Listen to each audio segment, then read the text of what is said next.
Hello coaster lovers. So I've ridden roller coasters manufactured by 13 different manufacturers. The most roller coasters I've ridden by one manufacturer are 11 roller coasters by the Swiss company B&M.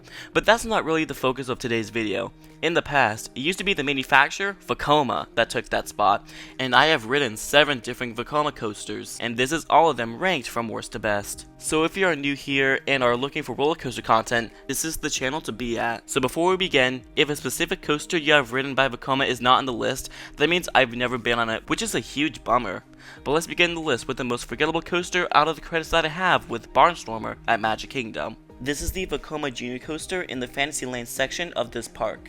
And this coaster was super forgettable, but I get it, it's a kiddie coaster. But I don't remember anything from the ride experience. I also barely remember the theming. The only thing I remember about this coaster is that I remember getting on, and that's it. I do like the theming though, it is charming, but a coaster with no theming and is such a terrible experience I am never riding it again is Woodstock's Air Rail. I have ridden this when it was Flying Ace Aerial Chase, and I will say, the repaint made this coaster look a whole lot nicer, but that doesn't change the ride experience. As soon as the train was let loose from the lift, I was grinding my teeth and bracing for everything, and I waited for it to be over.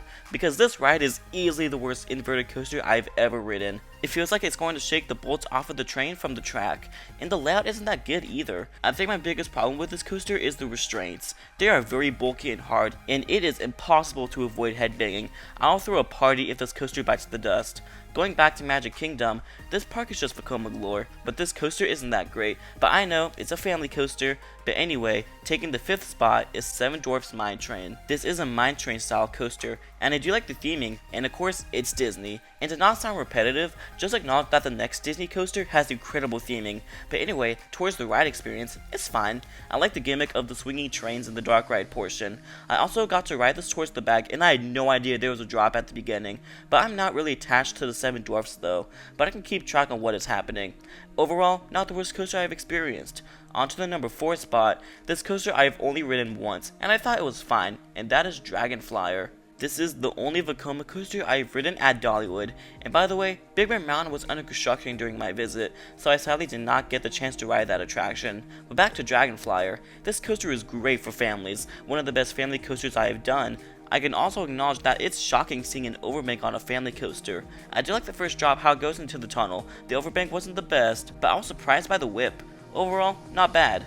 And before we hop into the top 3, if you are enjoying this video so far, make sure to subscribe to see more videos just like this coming out every Saturday. So with number 3, this coaster I had a blast on back in 2019, and that is Big Thunder Mountain. This is my second favorite coaster at Magic Kingdom, only behind Space Mountain, and by the way, I've not yet experienced Tron. I also forgot to clarify that this video will get an update as soon as I ride more Vekomas.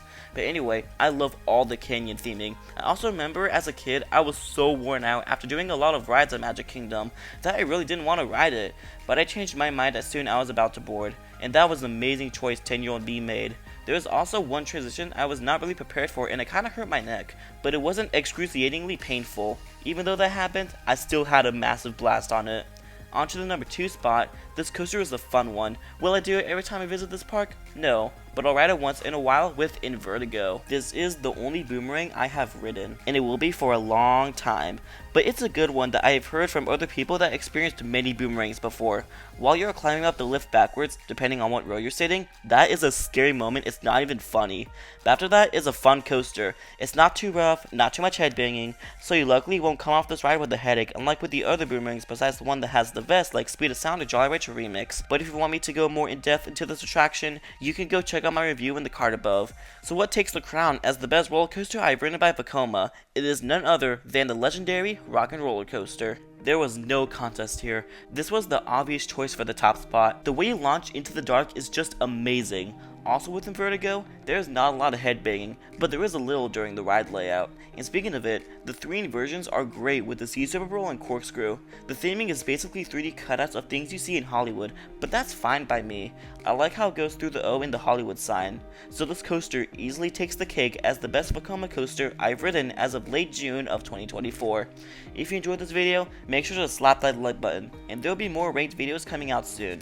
And one last thing, make sure to keep that adrenaline pumping, and thanks for watching.